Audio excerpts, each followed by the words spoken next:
இது பிரதமர் வந்தப்போ ஒரு உரை சொல்லிட்டு போனார் தெரியுமா? எவ்வளவு நிதி கொடுத்தாலும் இங்க இருக்கிறவங்க அழறாங்க அப்படின்னு.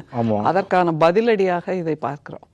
ஏன்னா அவர் சொன்னது அத்தனையும் மிக மிக மிக இந்தியாவை முதுகெலும்பை நிமிர்த்துவது போல் நம்முடைய முதல்வர் இன்றைக்கு பேசியிருக்கிறார். எவ்வளவு அற்புதமாக அவரே சொன்னார் இல்லையா?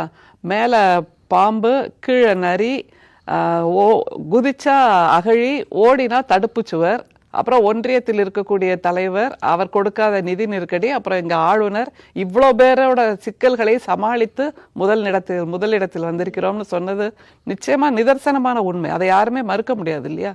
இந்தியாவுக்கே தெரியும் ஒன்றிய அரசு தமிழ்நாட்டு அரசுக்கு இத்தனை இக்கட்டுகளை கொடுத்து கொண்டிருக்கிறது அப்படிங்கிறது.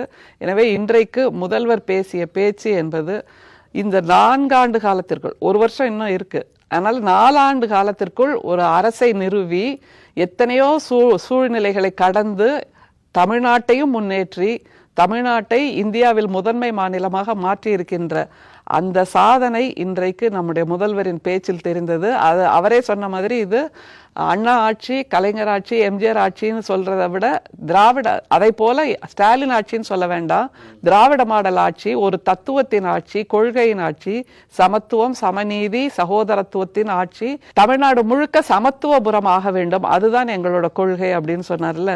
இதை விட ஒரு சமூக நீதிக்கான ஆட்சியை யாராவது கொடுத்து விட முடியுமா அப்படிங்கறதுதான் ஒரே கேள்வி. அதுக்கு ஒரே ஒரு சாட்சி, இங்க எதிர்கட்சியில பேசிட்டு இருக்கிறவங்க எல்லாருமே விமான நிலையம், ரயில் நிலையம், பேருந்துகள் நிலையம், இந்த இடத்துக்கெல்லாம் போய் பார்த்துட்டு வரணும்.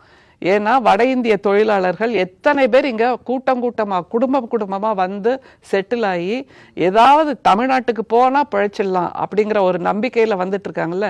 அப்படிப்பட்ட ஒரு சூழ்நிலையை உருவாக்கி இருக்கிறார் நம்முடைய திராவிட மாடல் முதல்வர் அப்படிங்கிறத நிச்சயமா சொல்லலாம். இன்னைக்கு சட்டமன்றத்துல முதல்வர் பேசிய பேச்சுல கிட்டத்தட்ட 50 அலகுகளில் தமிழ்நாடு முதன்மை நிலையில் இருக்கிறது அப்படிங்கறத அவர் பட்டியல் போட்டப்போ, அதுவும் நாமளே கற்பனையில பேசல, அது எல்லாமே நிதி ஆயோக் கொடுக்கின்ற தரவுகள் அல்லது ஒன்றிய அரசு கொடுக்கின்ற தரவுகளின்படிதான் பொருளாதாரம், சுகாதாரம், கல்வி, பெண்கள் முன்னிலை, இப்படியாக எல்லாவற்றிலும் முன்னிலையில் இருக்கிறதுன்னு ஆதாரங்களோட சொன்னார் நம்முடைய முதல்வர்.